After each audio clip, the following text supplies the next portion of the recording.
What's good, guys? Welcome back to another episode of GNG News. So, Marvel Studios have made their latest movie, which is Captain Marvel, which came out on the 8th of March. Luckily enough, I was able to see this. It's available in cinemas in 3D and in IMAX, and I implore you guys to go and check it out. It features Jude Law, Clark Gregg, obviously Bray Larson, Samuel L. Jackson, and a lot of other leading actors and actresses.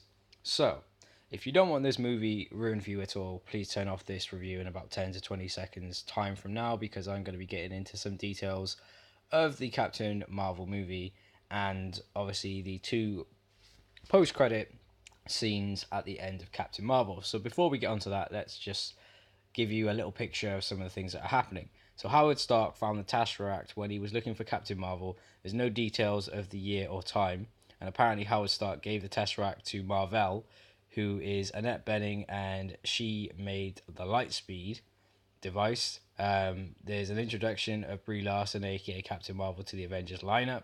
Obviously, this movie also serves as an origin for Nick Fury.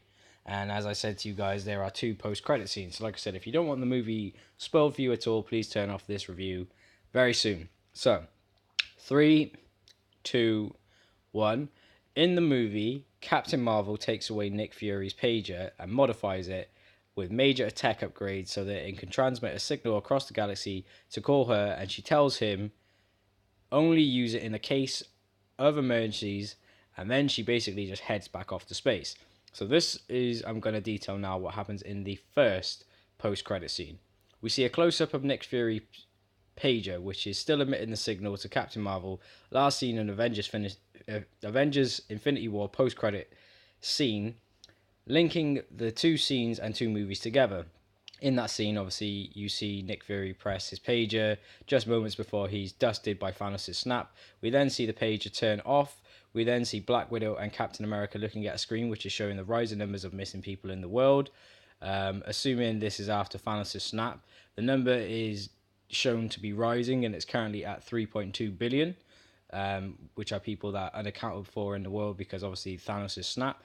In the movie, Captain Marvel takes away Nick Fury's pager, as I mentioned, and the reason why she modifies it is that obviously if there's a threat to happen, Nick Fury has some sort of way to contact her.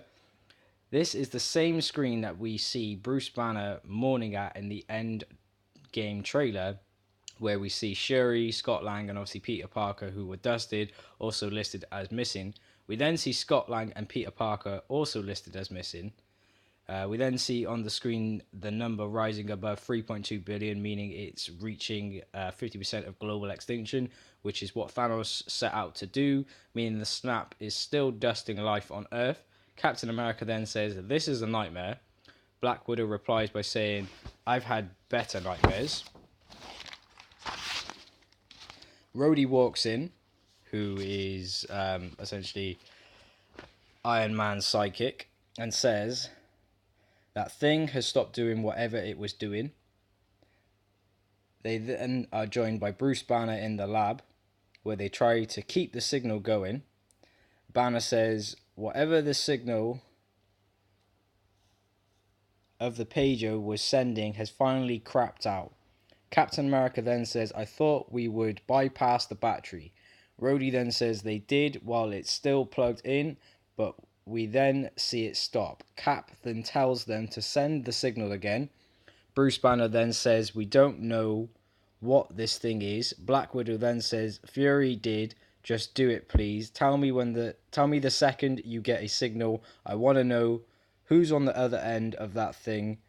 We then see her turn around to see her staring directly in the face of Captain Marvel. Captain Marvel then asks in a very concerned voice, "Where is Fury?" Obviously, the reasons the pager stopped sounding its signal was because Captain Marvel has arrived, hence that's the reason why the signal cut out, because she must have made her way to Earth by that time. Captain Marvel looks different from as seen in the movie. Her hair is different, her outfit details are different, she looks different, and I would say she looks more powerful. So that's the first post-credit scene.